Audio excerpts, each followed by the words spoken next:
part two of today's show, Trevor, is we're going to talk a little bit about I caught a little bit of an audible this morning because we were going to do sort of a stats breakdown comparing Notre Dame's numbers last year to Texas A&M's numbers. And then we kind of sat and thought about it. And we're like, this doesn't really make a lot of sense because you'd almost have to kind of compare other teams' stats.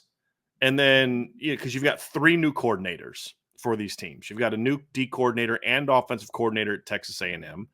And then Notre Dame's got a new offensive coordinator. So am I going to say, okay, well, Notre Dame's stats to use are LSU's and so we're going to compare the Jaden Daniels, Malik Neighbors, Brian Thomas stats to what Duke's stats last year, and then we can compare Texas A&M's, Kansas State's offensive stats to Notre Dame's. Just didn't make a lot of sense, to be completely honest with you. So we decided to kind of call a little bit audible here, and so we'll dive into some of those specifics about the new coaches and the players and the new fits and all that in the next section. But when I was putting together the recruiting comparison article, and we've done this for years at Irish Breakdown, and it is a fun look because I'm not someone who is a recruiting rankings kind of guy. Recruiting rankings serve their purpose, but once you get to college, it's about what you do on the field. But there's still this perception that goes into Notre Dame doesn't recruit the same way, and they have all these better recruits. And in some ways, that's true, and in other ways, it's not accurate.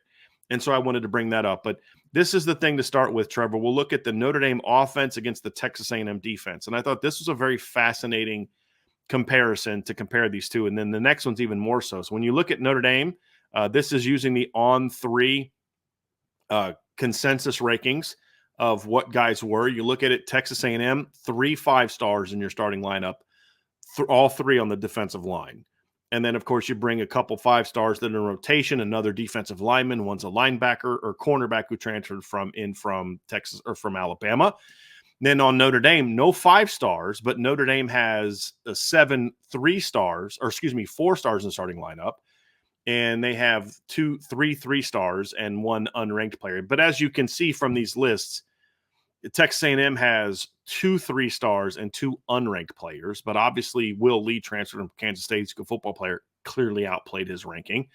Torian York, who's one of the better players for Texas A&M, is ranked as a number 837 player. He's outplayed his ranking, just like Riley Leonard has and Ashton Craig has to a degree. So, but it was an interesting look at this matchup because from a recruiting standpoint, where Texas A&M is strong, Trevor, plays right into the perceived biggest weakness for Notre Dame heading into the season, which is the offensive line. So I think this right here is where a lot of the angst understandably comes from for Notre Dame fans, is looking at that ranking. You've got 3 5-stars starting. You've got another one coming off the bench. You've got a 4-star guy that's a stud on the outside edge. You've got another 4-star coming off the bench. And then you look at Notre Dame, and there's no, outside of Emil Wagner, there's nobody that's like blows you away from a recruiting ranking standpoint that makes you think that guy is going to be a stud like a Charles Jagasaw. Because if Charles Jagasaw was playing in this game, just for context purposes, Trevor, so we can get an idea of the difference, if Charles Jagasaw is playing in this game, at left tackle, instead of having a guy that ranks as a 4-star number 265, you'd have a guy that ranks as a 4-star number 53. And now you'd have 2 top 100 guys in the D line. And there's just this perception of, okay, now you're better prepared to handle that really talented offensive line because you have a talented offensive line. And that's what makes this recruiting comparison kind of interesting, because when you look at A&M, it's some really good at the top and then a big drop off to some really low rankings at the bottom, where Notre Dame is more of like everybody except for Faison's kind of in the top 500 area. And I thought this part it's not as fascinating as what we're going to see on the other side, but I thought this ranking was kind of interesting to look at. I'm happy that you pulled this up, especially coming off of our talk about perception. I might not be the best person to talk to when it comes to recruiting. I have a little bit of a different lens that I look through when I look at 4 stars, 5 stars. I don't think, and this could be wrong, but the way that I look at it is I don't take a 5-star recruit and automatically think that throughout his collegiate career, he's going to be better than any 3 or 4-star. The way that I look at recruiting stars, I view it as they are more ready to play quicker when they get to campus, I guess, if that makes sense. That's how I evaluate stars in recruiting.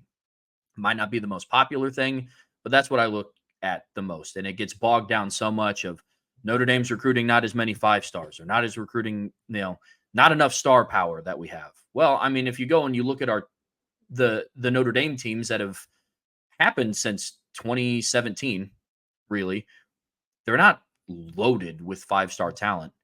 And Notre Dame has had 2 undefeated seasons during that time with not loaded up with 5-star talent.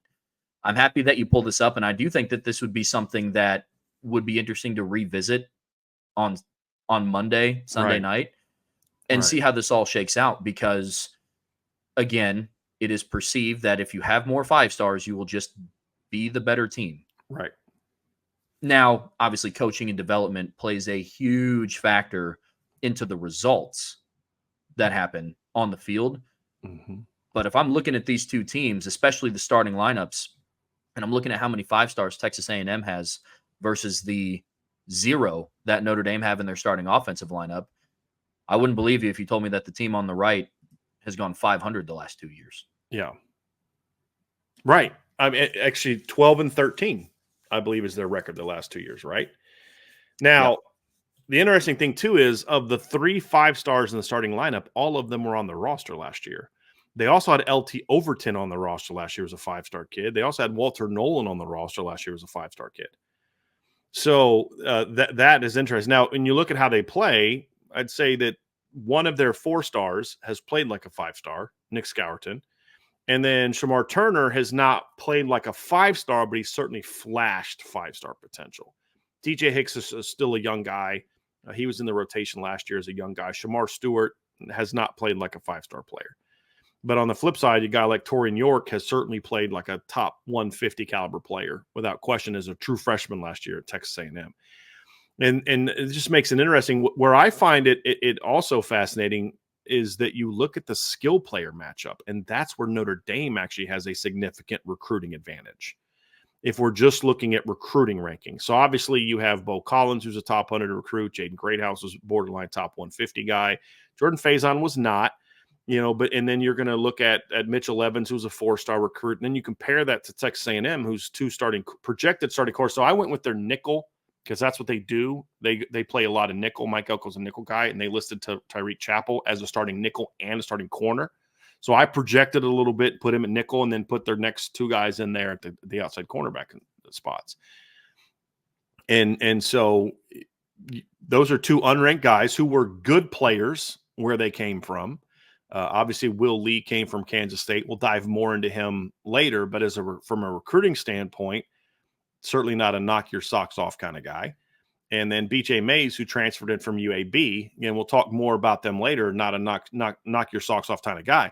The matchup between Notre Dame's top 100 to 200 receivers and their top 100 running back is more of a mismatch on paper than what the Notre Dame O-line against the Texas A&M D-line is on paper. Because you're talking about guys to not be ranked, that means you're not even in the top 1,500 minimum to not even be ranked. And, Notre Dame's offensive line, they've got some guys that are ranking the 400 or 500s. They got one other guy that's top 300 player, 2 other guys that are top 150 players against A&M's highly ranked guys. Notre Dame's highly ranked 4-star players. And all 5 of Notre Dame's running backs were 4-star players, all 5 of them. And 2 of them were top 100 recruits, because I could have thrown Devin Ford on here and really skewed the numbers a little bit. I could have thrown Cam Williams on here, who's a top 50 receiver, if I wanted to skew the numbers a little bit, but I'm trying to focus on who's going to play. And Notre Dame obviously is going to throw a lot of former 4-star recruits at a secondary that doesn't have a lot of former 4-star recruits in its starting lineup. Now you have some coming off the bench potentially, but in the starting lineup, there appears to be a recruiting mismatch, which is, again, why you don't look at recruiting in that standpoint, but it does make it very interesting for all the people focusing on the recruiting mismatch up front. There's just as big of one, if not more so, on the other side. Paints almost a completely different picture than in previous years, which I find fascinating. Yes. You meaning like it used to be Notre Dame stacked up well in the trenches, but they were at a disadvantage on the perimeter. Yeah. If you if you were to go out and ask anybody who would have a better matchup, Notre Dame wide receiver core versus an SEC secondary, I'm pretty sure it'd be the resounding SEC secondary. But based on what is on paper here, it's a little different. Now, same question. If somebody were to ask Notre Dame is O-line who do you think stacks up better, a Notre Dame offensive line or a 500 level SEC team? Answer would probably be Notre Dame. And in this instance, they're wrong too. Well, I actually think the answer to that would be it's going to be close because even middle of the road SEC teams recruit high level defensive linemen. I mean, it's like Mississippi. Remember that year Mississippi State had like Jeffrey Simmons and Martez Sweat on the same D line. It's kind of like everybody in the SEC is trotting out NFL defensive linemen. The perception, however, would be, but Notre Dame is going to stack up because they're going to have a bunch of future first-round draft picks on the offensive line from a recruiting ranking standpoint. Well, that hasn't been the case. And that's always been true. I mean, Ronnie Stanley was not a top 100 recruit. Mike McGlinchey was not a top 100 recruit. Zach Martin wasn't a top 100 recruit. You've had some. Robert Hainsey was a top 100 recruit. Quentin Nelson, except for ESPN, was a top 100 recruit. Tommy Kramer was, Liam Eichenberg. But for the most part, it hasn't been that way. But that's what the perception would be, which makes this a very interesting matchup. Let's go to the other one and look at this from the other side of the ball here and focus on the Notre Dame defense against the Texas A&M offense, because this one is a mismatch as well on the other side. So on paper, I do think you give the advantage to A&M, more 5 stars, same number of non-4 5 stars, right? 4 to 4 both, 3 or lower. And then obviously A&M has more top 100 players in their starting lineup, which is 4 to 3. It's not the big advance people think, 4 to 3, but they have 3 5 stars to none for Notre Dame. Defensively, Notre Dame has the advantage from a recruiting standpoint. So Notre Dame has 9 4-star players in their starting lineup. Notre Dame's defensive line throws all but 2 players, I believe, at teams that were 4-star players. And I didn't even include Bryce Young, who's a borderline top 50 recruit, who will play in this game because I kind of ran out of room, to be honest with you. And so, and then one of your 3 stars is a guy with 20-plus career tackles for loss and 14.5 career sacks, and R.J. Oben. And your other 3-star guy, and Jack Kaiser, is going to be a 4-year starter at Notre Dame. And you're throwing that against that. So, and then you look at Texas A&M, and they have a 5-star quarterback. Notre Dame has a 3-star quarterback. That'll be interesting to discuss. They have 3 top 100 recruits overall, 2 of them in the backfield, and then you have Chase Basantis at left guard.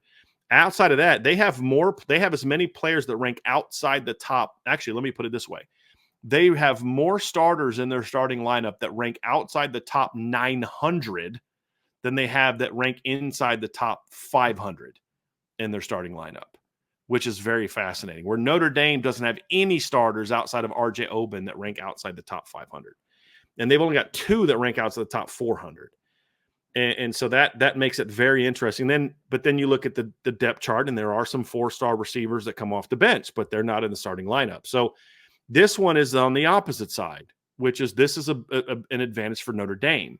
A&M, again, has more top 100 players, but Notre Dame has way more of the overall depth of talent. A&M better at the top, Notre Dame more depth of talent, and A&M has more guys in the bottom of the starting lineup. So I thought this one was very interesting. And then, again, it's the same thing.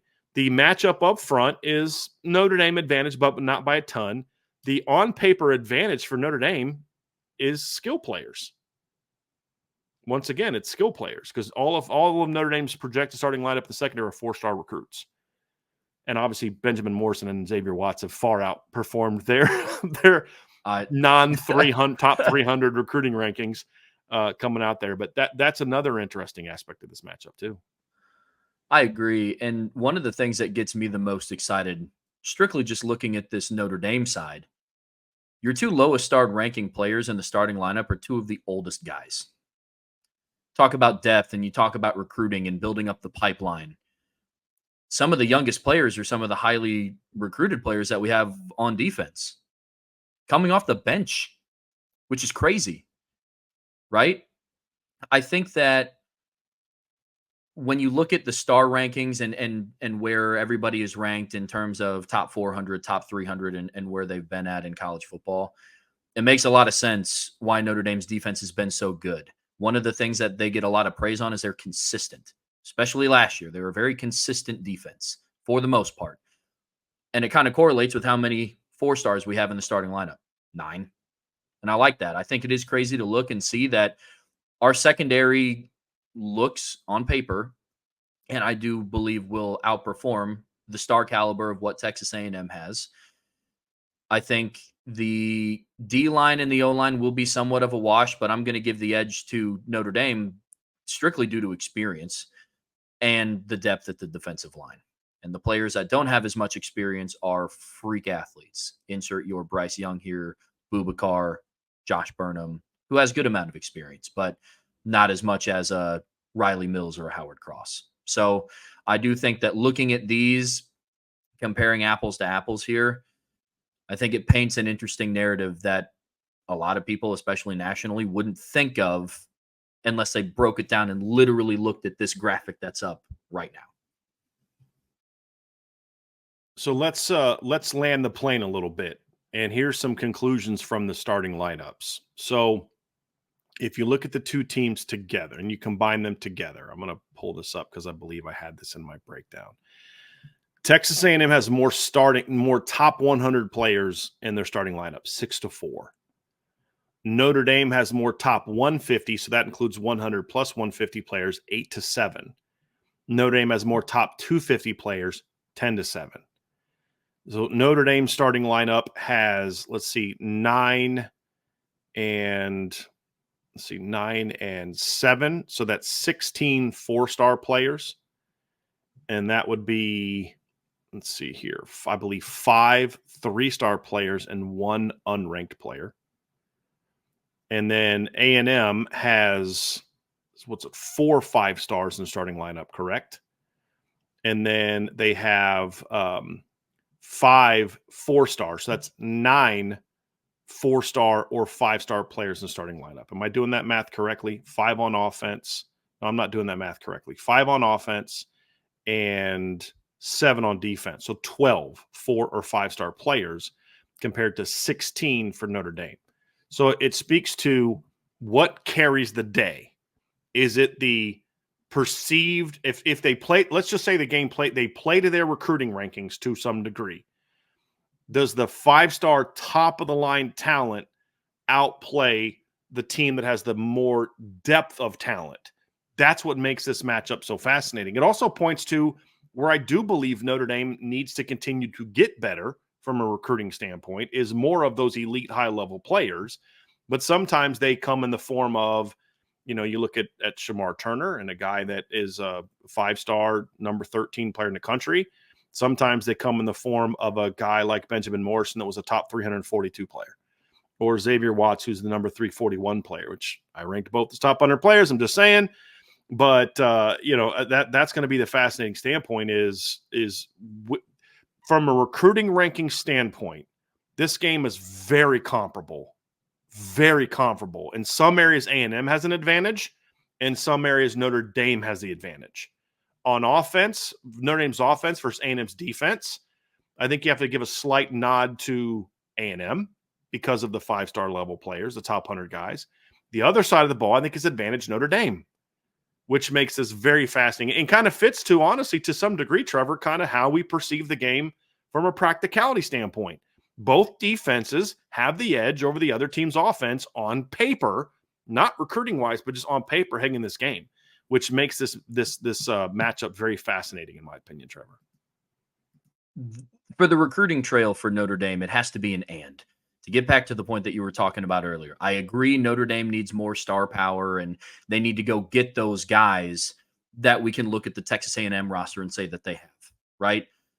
But it's an and. That doesn't mean don't go and stop hunting after the 4-star 342nd ranked recruit in Ben Morrison, because look where he turned out to be. He's one of, if not the best corner in college football this year, right? Doesn't mean don't go after the Xavier Watts of the world. So yes, I agree. Landing more 5-star recruits is going to be what also continues to change the narrative for Notre Dame. But for this matchup specifically, I think it's going to be interesting to see how that plays out. For sure. For Notre Dame, it's can their non-5 stars who have played like 5 stars so far play like 5 stars? Mitchell Evans, Benjamin Morrison, Xavier Watts, Howard Cross to a degree, perhaps a Riley Mills type of guy breaks out. And then for A&M, can their actual 5 stars live up to their status as 5 stars? Like that's going to be the very interesting part of this matchup. And what's going to be fascinating, as you said, it's going to be interesting to look back on this after the fact. And like one of the features I'm going to do this year is I'm going to have my stacking up the stats article, Notre Dame run game versus in who has the advantage on paper. And then I'll do a follow-up article kind of like, okay, how it actually played out, sort of a revisited type of thing, which always makes it interesting because the on-paper matchup doesn't always play itself out on Saturdays, which is, why you play the games and don't make decisions based off what Vegas is saying or what recruiting rankings say or whatever else. You play the games. The second part is, this is why I love this game.